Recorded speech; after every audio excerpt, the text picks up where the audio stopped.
G'day there, everybody. It's Ben Fewtrell here again, back with another Facebook Live. Today I'm joined by Paul Burkett, who's all the way over in Greece, which is pretty cool. We'll talk to Paul very, very shortly.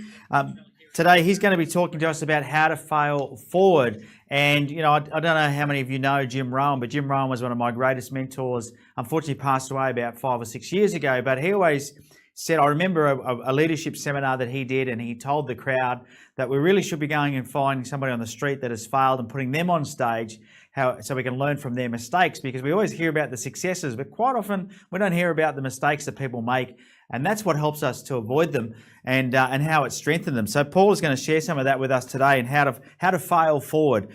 So just a word of warning for you as well. We are, as I said, Paul is in a hotel in Greece, so we're very lucky to have him. He's a busy man, travelling around at the moment, going to weddings and enjoying himself, meeting up with friends on the other side of the world. But the internet could be a little bit unstable, so we'll just prepare ourselves for that. He's got over 20 years of experience in sales and marketing, and he's given an insight into building and growing businesses around the globe. He's been instrumental in developing sales teams and startups across multiple industries throughout his career. And after overcoming a heart condition with exercise, he found a passion for health and well-being, and now owns several gyms, including an F45. Although he's from Sydney himself, so he's got some businesses here. He also consults leaders in different fields in mastering sales and overcoming the inevitable hurdles that you're going to face on your journey to success. So thanks for joining us today, Paul. Good morning. Good morning. Great to be here. Thank you. Yeah, great to have you on, mate, and all the way from Greece. You're watching the sun come up, apparently. Yeah, yes. I think Yasu Tikanis or Galimera should be what I should be saying to you this morning. Yeah, and the sun is just coming up right now. How nice is that? So you've got an amazing view out your window. You're using. I've got the beautiful caldera. Nice. On my window. Yes. Nice stuff. You're very fluent with your Greece, which is lovely. I've got no idea what you're saying. There you go. So maybe we can kick off. I mean, as I said there at the beginning, I don't know if you've heard of Jim Rohn, but Jim Rohn's pretty famous sort of motivational speaker, and he does speak about we should listen to those that have failed before. Tell us a bit about your story. I mean, you've had your own fair share. Yeah, I've had a definite sort of hit. And I think a lot of people, when they see people get up and they see people who've succeeded, they see the finished product. What they don't invariably see is what it took to get there. And I think a lot of the time, I think for me personally, I had a very quick stellar career. I started off in a sales business, and within about 18 weeks started in sales, I actually took over that company. From that 18 weeks in my first year, I made a ton of money in my first year, started expanding that business, and that business career lasted for a good 20 years, and it grew and grew and grew. I was very lucky. It took me into 14 countries. I traveled the world, was setting up sales organizations, and essentially nothing could go wrong. And to be honest with you, I didn't feel that anything was ever going to go wrong. But boy, I was up for some rude awakenings, because what it did was, when you have success, and if you don't have challenges hit you, I think what actually happens is you become overconfident. Certainly, I started living at a place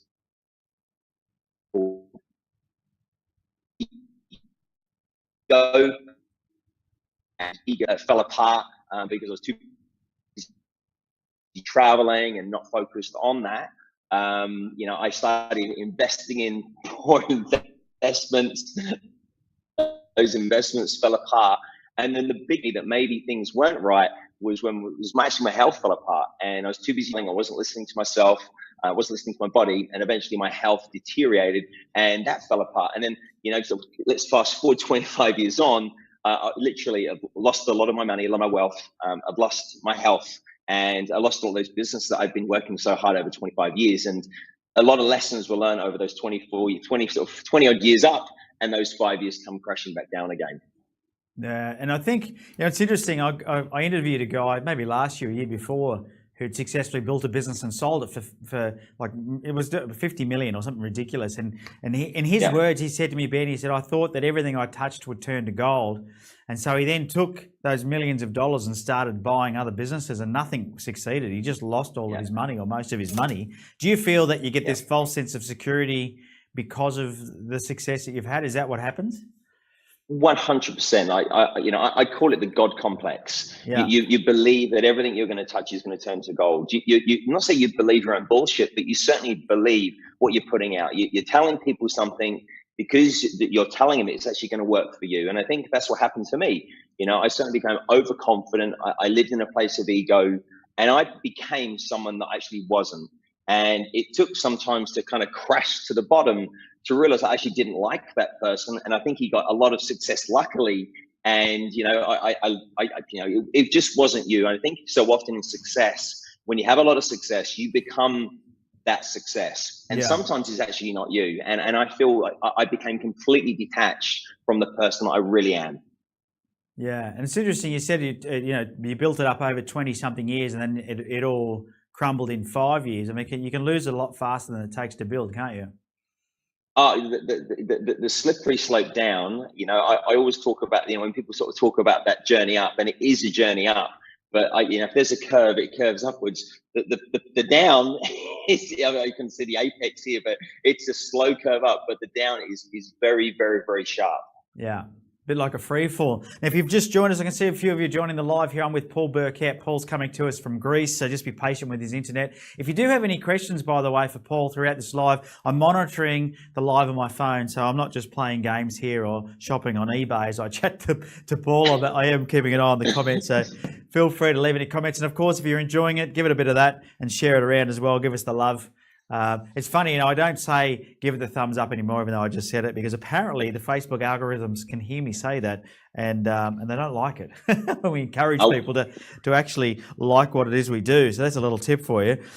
So Paul, tell me, you in that intro I mentioned your health, because not only your business was failing, but you had some health issues as well. So just tell us a bit about that. Yeah, look, I think what happens in business is you put your health second. It always comes second. Like, you get up in the morning, you get to the office, you're putting your business first, you're putting other people first, and you're putting the time in. And when you put a lot of time into your business, you don't make time for yourself. You just don't. You don't allocate a period of time for yourself, either to go to the gym, even sometimes to go to the doctors. Like, you just put it off. And what for me started as a niggle. I was very like a chest pain, and it was getting worse and worse. And I was going through a lot of stressful events. And one particular day, it was very, very stressful. If anyone's ever been in court, you know what I'm talking about. And it was to do with some legal matters. And I finished up. I got back to the office, and I was slumped forward. My secretary was like, "There's something not right with you." And I'm like, "No, I'm fine." It was literally, "No, I'm fine." And had you not been there, I wouldn't have gone to hospital. And she was like, "No, you're not fine. I'm taking you to the hospital." I said, "Not going to hospital." She said, "Right, come to the doctors." I went to the doctors. They plugged me into the machine. They said, "Either our machine's broken or you've got to go to hospital." When I got to hospital, my heart had gone into what's called atrial fibrillation. And what that meant was my heart just wasn't beating correctly. It was literally, it was beating and then wasn't beating. They had all those wired up to these machines. And, the doctors were like, "Do you realize what's caused this?" And I'm like, "No, I don't. Please tell me." And it was literally stress. I had actually stressed my heart into a point where it just didn't want to beat anymore. So, Wow. that's because I put myself through it. And, I literally created my own health issue. That health issue was not created by anything else other than myself and me putting myself through stress. Yeah, incredible, isn't it? And I think a lot of business owners can relate to that, because there are things that happen in business that are stressful. Do you feel, though, that you created unnecessary stress on yourself through the way that you maybe reacted to the things that were going on around you? Yeah, 100%. Like, I think more often than not, when you're living in stress, you react. And rather than be proactive, you live in a really reactive world where you're reacting to every single thing that's happening to you. And invariably, when you're dealing with stress, stress is the start. I call it the SAD process of stress, anxiety, and depression. And stress is the first sign. And when you're stressed, you usually get the typical reaction of our emotions, and typical men anyway, I've noticed, get really angry. And my first warning sign was I was getting angry at everything. Simple things like logging onto a computer, silly things like, getting a parking ticket would become the end of my world. And I was like, it was just a parking ticket, or, someone would arrive late, and small, silly little things that were trivial would actually damage my day. So when I came around to the bigger decisions of what investments are we going to make, how are we spending our money, what's our budgets, Should we take more risk? Those decisions were sometimes secondary decisions to why was my coffee cold today? Which was ridiculous. And you start to look out for these signs, and literally they are the warning signs. And if you find yourself getting angry over the silly little things, you're not going to be making really good decisions for the bigger things. And I think that decision-making processes through stress is probably the telltale signs, but obviously they were going to have massive implications on your business. Yeah, and I think that's a good tip. So if you're watching this and you're getting angry at silly little things, and maybe that's a sign that you need to just take a breather. So how did you deal with it? Like after you found out that your heart was not in great condition, and the doctor said, "Well, you're causing yourself a disservice here." What did you do about that? What did you that must have been shattering for you. Yeah, well, the doctor gave me two choices. He said one choice is you can do nothing about it, and I'm probably expect to see you back in here again, and in a much worse situation, and any damage that you're going to be creating is irrevocable. Number two, we can use medication and the power of medicine, and we can medicate you, but it's going to be you putting things into your body to counteract these things, or C, you can try and fix this. And he said, the way for you, Paul, he said, get out there, get physical, get moving. And that way you can actually burn off some of this energy and burn off some of these stress levels. And it was literally, Paul, burn it off. I then literally went into a gym, and, I found myself through the gym process, in many gym sessions, I'd actually be sometimes sweating, but really quietly when no one's watching, a few tears were coming out too. And having a bit of the emotion and reaction to some of the challenges actually coming out during the gym process was actually tears. And I think I not only was sweat in gyms, but I've also cried in gyms. But the unique thing about it is no one knows when you're sweating, when you've got a red face, when you're wiping away what could be sweat, they could be tears too. And I think for me, I probably shed a few tears in gym sessions, and no one, even to this day, probably never even knew about it. I'm telling you now. So now when people look at me in the gym, they look at me twice. Is Paul crying? You're never sure. Like, you just wipe away a tear. You can get that literally emotion out of your body. And if you're getting it out of your body, I found at the end of the gym session, not only the endorphins are there, but those emotions were drained, and I'm ready to kind of attack the next thing. Yeah. And how did you use this experience and as a strength? Because we talk about failing forward. So what happened to your business after that? So when you went through that, so I'll just jump back to there. So when you went through that, was that when your business was sort of near its failure point, or did you still have a bit of time where you pushed it? Or tell me a bit about that. Yeah, look, I think from there you keep pushing through, and I as a person have always pushed through. The challenge is then you have I call it multiple challenges. And there was whether it be the business, then it became the health, and then it became the income. Then I had a defamation case, had legal cases, and then you find yourself literally getting buried under problems and challenges. And I always used to say to people, challenges is just an opportunity. People don't climb Mount Everest because it's easy, because it's hard, but eventually even the strongest person can get weighed down by those things. And that's exactly what happened to me. It was literally, I kept pushing. I think the health was the final straw for me. And then it meant, hey, let's just take some time out, and now let's start looking after me and actually putting me as a priority. And when I started looking at myself, there were certain things about myself. When you start focusing on yourself, you'll work at those things about yourself that you actually don't like. And if I don't like them about me, my business partners probably aren't liking about me. The staff I work with, potential clients won't like it about me. And you probably, if you actually, analyze, I call it the checkup from the neck up, what's actually going on inside of your own head. If you don't like you, there's probably other people won't like you. And it's probably a good reason why your business is suffering. And I think that was the point where I got to that point, and I had to do that checkup from the neck up and realize that I didn't like the person I'd become. Yeah, so I like that one. A checkup from the neck up. Yeah, I like that. What's going on? Yeah, did you have to make sacrifices then? Like, you must have been striving towards achieving a goal. Did you have to let that go to then say, well, maybe focusing on that is unhealthy? Yeah, to be honest with you, letting go is the hardest thing. Yeah. And in many cases, some of it was done for me. Some of the income had to go. Some was taken out of my control, and to a certain degree, some of the business choices as well. I was part of a big organization that, after sort of 20 odd years, eventually it's time to move on. And essentially when I walked away with nothing. And it's refreshing, because when you don't have those ties, if those choices, some of them were in my control and some of them weren't, but when they're taken away from you, it strips you back to being the core basic version of yourself. And in many cases, I'm more in love with that person who doesn't have a lot of those trimmings and that connection, so I can actually build myself back up again. And I think a lot of the time in business, the breakup and the breakdowns, which are part and parcel of business, we try and avoid them. And my philosophy is try and embrace them, because you will be better on the other side of it. And another analogy I've got is, if you're going through hell, it's like that dark tunnel. There's a little white dot at the other side. Don't slow down and take photos. Power through that time, because when you get to the other side, it's gonna be a lot more refreshing for you. And I think so much of me was holding onto the possessions, holding onto some of the legal cases I shouldn't have done, and being in protracted legal arguments for 5 years. And I'm like, it was a negative business. When that eventually was cut free, I felt I was walking another inch taller. So sometimes don't hold on during that process. And if you're going through a tough time, kind of speed through that time as quickly as you can do to get through to the other side.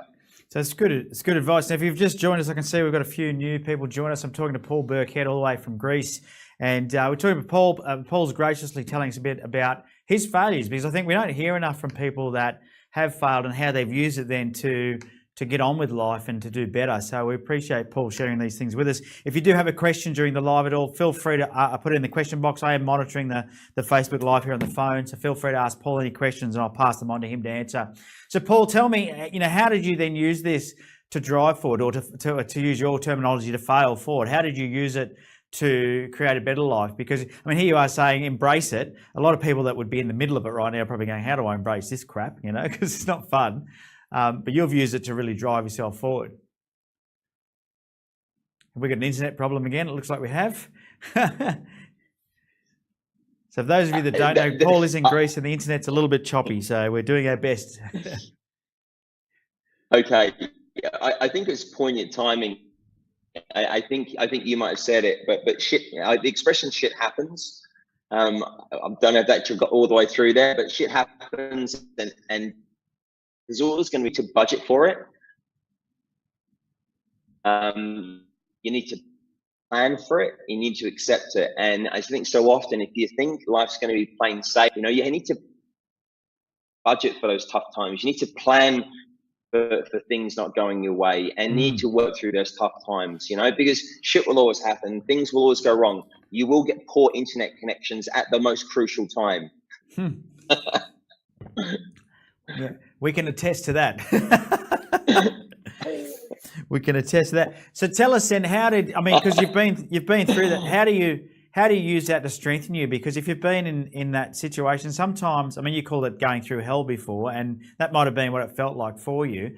How do you come out of that and go, I'm going to get involved in businesses again, not just one, but multiple businesses, because that's what you've gone and done now. Yeah, I think the most important thing is to take stock of what you have and what you've come out of the other side with.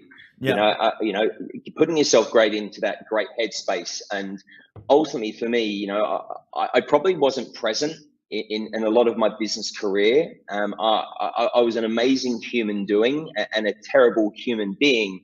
So I feel coming through the other side of it, I'm a much, much better human being, because back then I was a better human doing. And that makes me better. It makes me more approachable. It makes me more of a human. And, in business, and the future of business, in my opinion, isn't about that work. It's about how approachable you are. Whether you're putting your own family, your own well-being first, I see as a great business trait of the future. It's not going to be about the hard workers, the business owner who's the hardest worker, or, it's going to be about the business owner who's genuinely enjoying their business, who's putting themselves first, their family first, is going to be the traits that I see I've learned through that period, and are going to be the traits that I'll pass on to any other businesses that I work with as well along the way. Yeah, because you do hear of some entrepreneurs, especially some really well-known ones, talking about the hustle and almost making it like a medal if you work 18, 20 hours a day and hardly sleep. But that's not healthy, is it? No, definitely not. And I think it's just important to prioritize yourself and prioritize your family as well. I mean, if you're not putting your family first, and some of the mistakes I made is I didn't put my family first, and then obviously you don't have that family to spend the time with. And what are you working towards? And I think luckily, I'm lucky I get a second chance, and I've got a second chance at life. And I've got all the experiences now, and I see these young entrepreneurs who haven't been through that experience, and they're getting fed. You got to hustle, you got to work hard, you got to put in the effort. But on the other hand, there's a bunch of people, the co-casts who've been through it, guys, be careful, be aware. Be aware what it's doing to your health, be aware what it's doing to your relationships, be aware it's what it's doing to you. Are you changing? Are people seeing that you're changing as a person? And if it's for the better, you need to kind of take some stock and maybe achieving these goals, but maybe without that myself. So let's talk about that. It's a little bit choppy again, the internet, so we apologise for that. Just do your best. There's some good content here that Paul's sharing. For those of you that just tuned in, I'm talking to Paul Burkett all the way from Greece. Paul is sharing his story about how he failed and ended up in hospital with a heart that wasn't working properly as a result of his stress, which I think a lot of business owners can relate to. Now, is there anything you would change? I mean, you talk about the fact now that having these experiences has been a great springboard for you to move forward and achieve more in your life. Would you change anything about the past? Are you actually grateful that you went through that? No, it looks like our internet has totally dropped out this time, has it? Oh, now he's he's on an angle.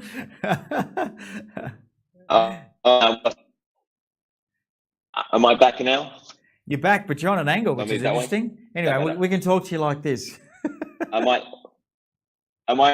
I this right angle now or the other way? Do you want us to switch back? You're on the wrong angle. There we go. All right. Okay. How about that?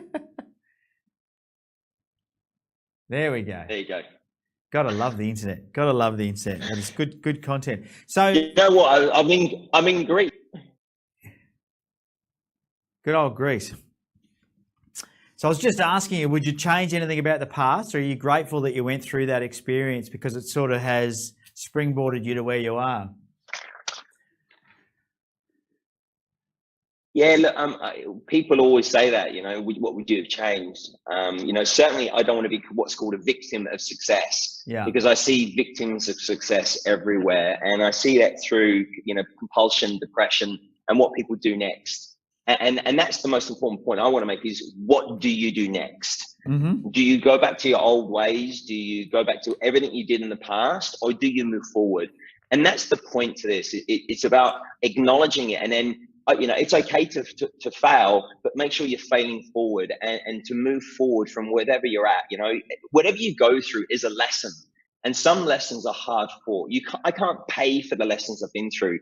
I've achieved a lot of success. I've traveled to 14 countries. I've built great businesses, but I've also failed in that too, and I've made a ton of mistakes. Those mistakes are my scars. They're my history, but they're also my knowledge, and that's the knowledge to be passed on to other people because I've been through it. If you're going through it, that's valuable intel. You can read books on this stuff, but if you go through it yourself, you'll own it. And I think the thing for me, I own it, good and bad. The mistakes I've made, I own those mistakes. And the quicker I started owning them, the quicker I started moving forward, the quicker you start repairing. And I think for me, would I change anything? It'd be great to say I changed a ton of things, but the honest answer is no, because I think I'm a better person now than I was in the past. My ability to work with relationships, my knowledge in business, the mistakes I've made, they're my lessons, and I own those lessons. Yeah, and I think that's what you're saying there. I own those, or I own the mistakes, is something that is quite hard though for some people to admit. I mean, you talked about your ego in the beginning. You would have to say it's probably been a humbling experience for you. Have you changed the way that you approach things in life because of these experiences? And is ego a different thing to you? What does ego mean to you these days?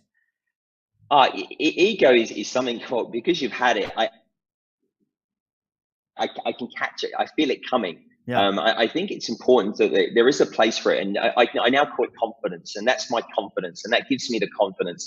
But I'm aware of it becoming something that affects my relationships around others, and I think ego is something of how it impacts other people around you and how they perceive you. In yourself, that's self-confidence. It has to be there to want to move forward. but how you impact on other people and how other people see you and how you work on other people, it to me is ego.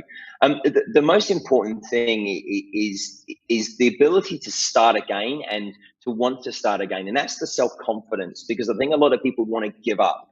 And giving up is not part of my DNA, and it shouldn't be part of the DNA of any entrepreneur. And it should be something that you see these giving up moments where you should have the confidence and not ego, but the confidence to power through. And it's understanding the distinction between confidence and ego. Confidence is something that's an internal emotion that you have yourself, but ego is how that impacts other people and how other people see you. So it's all well and good having confidence, but just be aware of how to see to other people around you. And if they sit in a negative light, or you're impacting people in a negative light, yet again, give yourself a checkup from the neck up, how you're really presenting yourself and how are people really seeing you. Yeah. So what sacrifices do you think are okay versus not okay when it comes to building and scaling your business? Say that one more time. Sacrifice. Yeah. So what sacrifices do you think? Because at some point you've got to make some sacrifices if you're going to dedicate yourself to building and scaling a business. But there's got to be some now that you say just a non-negotiable. You can't sacrifice those things. What do you think it is okay to sacrifice? Where do you sacrifice things to be successful? But for me, the most important thing I've sacrificed is your time, and it's just being aware of actually managing your time and actually making sure that you're allocating time in the right areas. Money can be all these other things, all the other materials things of sacrifice. So I'd rather cover later, but it's the most important thing is your time, and actually allocating and management of your time is the one thing. Reinvesting in learning, it could be spent on the gym, it could be spent in many areas, and you've got to learn how to allocate your time, because that is the sacrificial thing that you burn every single day. Every day we wake up, we have 24 hours to burn. Some we need to rest, we need to eat, we need to rehydrate, we need to exercise, we need to learn. How are you sacrificing your time? How are you spending your time during a day? How you choose to sacrifice it is the key lesson to be learned. And when you were going through this time, did you reach out to any professionals? Like, did you go and get counselling or anything like that, or were you too proud to do that? Or tell me, did you seek external help? Yeah, initially, no. And I think any strong business owner will say, no. But eventually it came time that I actually needed to. And it was when I looked around, and the people who I was leaning upon couldn't help me anymore. And it's just really important that if there's people around you can't help you, you need to look above yourself. And I've always said this, a problem shared with people on the same level as you is a problem doubled. And if you're sharing your problems with maybe loved ones, they're not qualified to help you. Yeah. Look to people who are a lot more experienced than you, who can help you and are more qualified. So I've reached out to other mentors, people that I respected who were in a very, very different level to me, to get their advice and professional advice too. And all the advice was consistent. It was all about literally looking after yourself, prioritizing, and a lot of stuff I've even said today was some of the advice that was given to me. And it's just really important to make sure, if you're having a tough time, that you're actually getting professional help, and you're actually getting help from, business mentors, people that have been through it. And, you don't ask a child how to deal with emotional problems. You talk to someone that's actually ideally been through it. So when getting advice, get advice from people that have actually been through that or are qualified in that thing that you're actually going through. Yeah. And tell us a bit about the businesses you've got now. So you've got several gyms now. So you've come from that and you've used all this experience to go and build quite a few businesses that are obviously operating without you being there. So they're doing well. Yeah. Look, my background is sales, and what I started was in sales 25 years ago, and I built a core business through the sales industry, through direct sales businesses, face-to-face sales, and call center operations. And those businesses still kick along today. And those businesses are great businesses. And, a few years ago, I made a transition into the health and well-being, got involved in gyms and, gym equipment businesses. I got involved in a food supply business, anything to do with health and well-being. And it kind of enabled me to be in a space that I've truly enjoyed. So how important it is to have fun on this journey? Because, you know, it sounds to me like you really are enjoying what you're doing now. Before you probably weren't, because it was a huge amount of stress. So Yeah, no, 100%. Like, it's been part of my DNA since the start. You know, starting in sales, the reason I think the reason I started in sales is because I was able to have fun with it. And, you know, going out talking to people every day, I found sales so easy because I was just talking to people. And then in sales training, I found sales training easy. So I was just then teaching other people to do sales, but I used humor all the time. I'd self-deprecate and have a laugh at myself. I am English. English people are very easy to have fun at. And for myself, you know, it's easy for people to sort of laugh. Sorry, some messages coming through my phone now. It's very easy to laugh at yourself, and even in business as well. I would show up every day to think, right, how can I make my sales force laugh? What can I do that's going to be fun for them today? What jokes can I play? What fun things can I do? So sometimes I go into the office and my whole morning I'd be singing songs to the office and playing music and just really getting myself and my business into a mentality and a positive mentality. And humor is that. If you're genuinely smiling, not fake smiling, so it's very easy to come to the office and say, hey, everyone, have a good time. But I gave people a reason to have a good time. There was always competitions, there was always incentives in my business, and there's always a reason to come to work with a smile. Because I found that the correlation between smiling and making money was huge. I don't know whether you can make a big smiley face. If there's a big smiley face, if the money's out there, you seem to catch it, you know? And so it's just really important to make sure that genuine humor and that part of business. And if you're not having a good time, there's probably a reason why you're not making money. So, and a lot of people, what to fix first? Fix you first. Fix your attitude towards your business and your relationship with your business. If you're enjoying it and you're having fun, the chance of your business succeeding are high. I've seen business owners in all my career that they're not having a good time and they're not making money. You know, you watch someone in business having a good time, I go, hey, you're having a good time in business, you're probably making money. And there's a correlation. So what can you fix first? Well, hey, why not just go out and actually have a good time first and enjoy yourself? the checkup from the neck up. That's the place to start. Absolutely fantastic. Well, Paul, we're just about out of time, mate. Really appreciate you coming to us live from Greece. I know the internet's been a bit of an unpredictable beast today, but we've managed to get through and share some of your story, which is an inspiring story. And I think anybody who's viewing this that may be struggling right now, or if you're feeling stress, of course, there are professionals out there who will help you, but know that there is, you know, light at the end of the tunnel, and that you can use that experience to help you bounce forward, fail forward. So actually, you know, use it as something to springboard to the next chapter in your life. How do people get in contact with Paul if they've got any questions or want to find out more from you, mate? Yeah, the best way is through my website, PB Life. And if they want to sort of follow me on Instagram, it's the official PB Life. But yeah, just reach out. I'm here to help. How good is that for initials, eh? PB. Personal best. Personal best. I bet your blood type is B positive, yeah? Yeah, and it's definitely not A negative, yeah. Perfect, mate. Thanks again for tuning in to the live, everybody. And thanks, Paul, for joining us. It's been great having you on the live stream here, sharing your story. If you did enjoy the live stream, make sure you hit the share button, give it the old one of those as well. Let us know that you love these lives, and make sure you tune in for the next one. I've been Ben Fewtrell. I was joined today by Paul Burkett, all the way from Greece, sharing his story. And until next time, have a profitable day. See you.